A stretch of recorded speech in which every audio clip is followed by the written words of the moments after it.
Hey everyone, Mandy here. So as most of you may know, I was just recently in Canada for the weekend for the races, and I actually received a couple questions regarding, going into a different country when it comes to racing and traveling, what you need to know.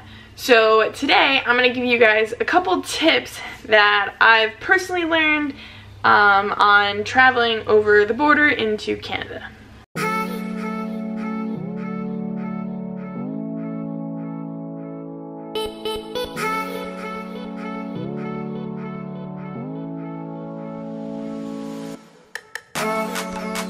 So the biggest thing that most of you should know is the money exchange rate between the US and Canada. So a better way to look at it is $1 Canadian is equivalent to about, I think it's 77 cents US. So the US dollar is actually worth more money than the Canadian. So when you do cross over the border, I would highly suggest exchanging your money into Canadian money. I mean, it might not seem like a lot, but when you hand over your American money, you're gonna get Canadian money back, so therefore you're gonna be losing like a couple cents for your dollar.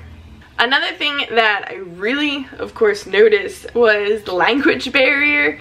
I am not very fluent with my French, so if you are, then you're golden, you're set, because I think it was more or less in Quebec, like a lot of people, I'd say 85–90% of the people speak French. So you definitely want to brush up on your language if you can, or at least kind of know the basics. Another big thing is if you're traveling, you want to know your cardinal directions. The signs are not in English, so I would try and pronounce the north, south, east, west in French, but I know I'm probably saying it wrong, so therefore if you need to learn, yeah, look that up. So to go off of the cardinal directions is that the road signs, as I mentioned, are not in English, they're in French, and up there they use the metrics. So distance and speed are measured in kilometers. So I think it was, the only way I remembered it was, say the sign said 80, whatever the speed was, I think it was 50 miles per hour. So I just subtracted it by 30. Another thing that I noticed as well, which really isn't that big of a deal, but it was kind of sort of confusing to me, was that we do our temperatures in Fahrenheit and they do theirs in Celsius.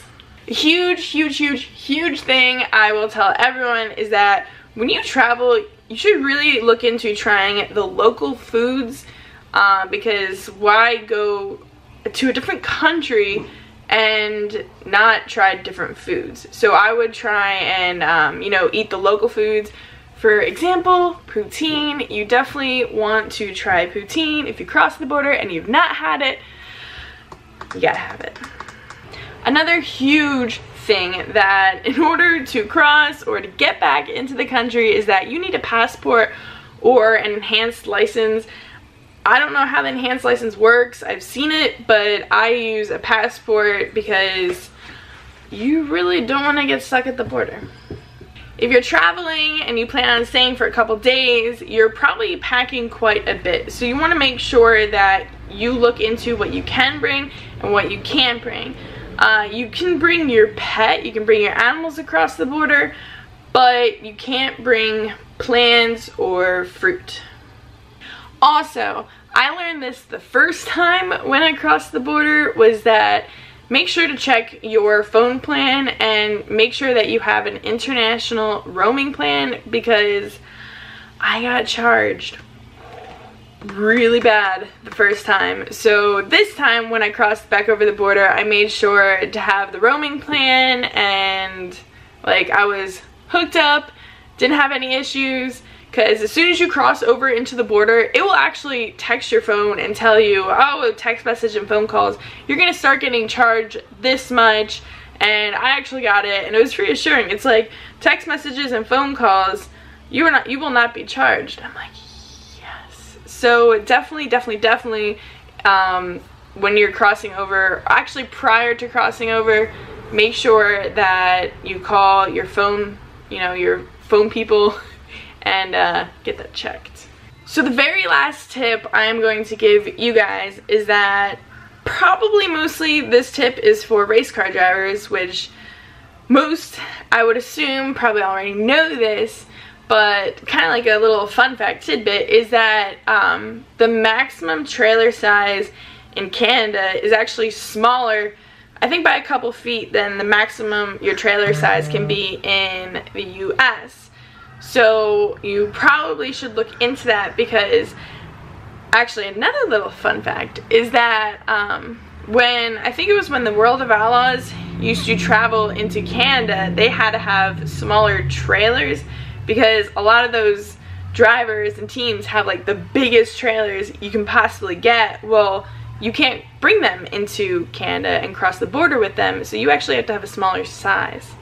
So before you go and travel over the border, you should definitely make sure, you know, if you've got a big hauler, you should check and make sure that it meets the requirements to be able to cross over. So these are just a few tips that I learned every time I went into Canada, and by all means guys, these aren't tips like don't go into Canada, don't cross the border.